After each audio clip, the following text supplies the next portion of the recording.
Hello there and welcome back. So this is going to serve two purposes. One being a very quick catch up because I know I haven't posted much in the last couple of weeks. And the second being I'm going to introduce sort of a new series of videos that I'm going to do. So the very quick catch up is I've actually been working fairly hard behind the scenes to take that I talked about it a couple of months ago, like I have solved my 10-year problem that I've been working on. To take that and turn that into a paid online course. Of course, me being me, I have stopped and started and restarted and restarted and stopped and restarted multiple times now. I finally have exactly what it is that I want to frame it as and do it as and how to make it approachable, appealing, and get all the information out while staying simple. So I am hard at work at that. It is coming. Okay, so new sort of series of videos that I'm going to introduce. With that new material that I'm putting out, that's going to be pretty much the foundational thing that I'm going to sort of base my overall sort of platform on and seek to market as and who I am and what I'm trying to achieve and all this sort of stuff. That's going to be the basis of it. And I've been doing this online thing now for about 10 years, and it's gone really well. I mean, I've been able to make my living at this since the middle of 2012, which is when 2011. No, I stopped in 2012. That's right.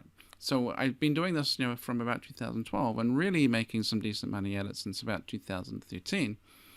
So it's been very successful. But at the same time, I've also made some really significant mistakes, done things horribly wrong, and most of the things that I've struggled with have been things of my own creation. Like, left to my own devices, I've done this wrong. It's not necessarily like I followed bad advice or people set out to take advantage of me or screw me over, what it is. It's just like I've kept making these bad choices. So as I go into the new stuff, I have to be really honest with myself about the stuff that I've done wrong.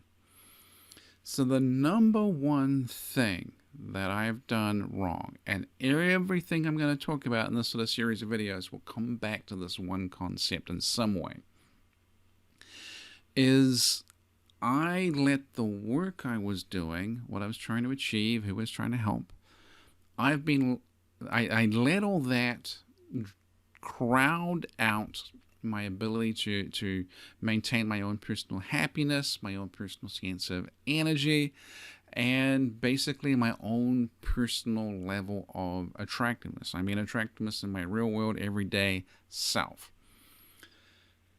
And it's super important because, one, well, my own happiness is important, and two, if I'm being fully honest, the happier I was, the more attractive I felt, the more attractive I was, the easier it was to connect to people, to draw people in, to sell things.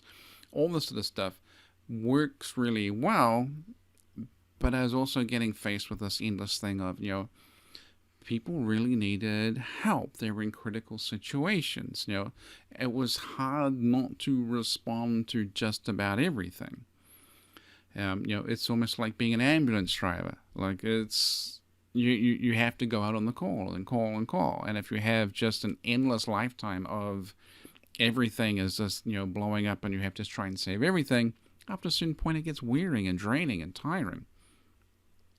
So that's my number one thing, though. I have to find a way to make sure my own personal happiness, my own personal sense of energy and enjoyment of what I do, and my own personal attractiveness needs to be in the number one position no matter what I do.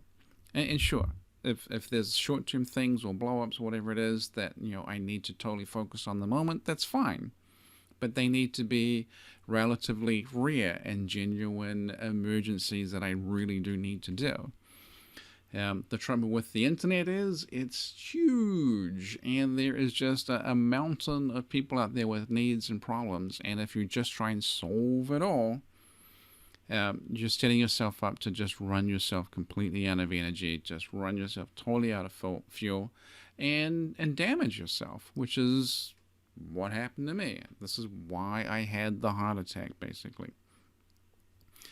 And I really was coming to grips with that. I really remember the first night I was in the hospital after the heart attack. It's like, I remember feeling like peaceful and relaxed. And it's like, no one, I have the perfect excuse to not respond. I don't have to look at emails. I don't have to take phone calls. I don't have to stop a fight about something or try and figure out how to do something. I don't have to do any of that. And if a heart attack gives you a sense of peace and freedom, you're kind of making a big mistake somehow. So, my own personal attractiveness, my own personal energy and happiness and enjoyment in what I do has to be in that number one spot. So, next time we'll come back and we'll talk about something else that I did wrong. And in the series, maybe you don't necessarily need to know every single one of these. Maybe there's not a lesson you particularly learn. I'm just telling you the stuff that I have learned. So, talk to you soon.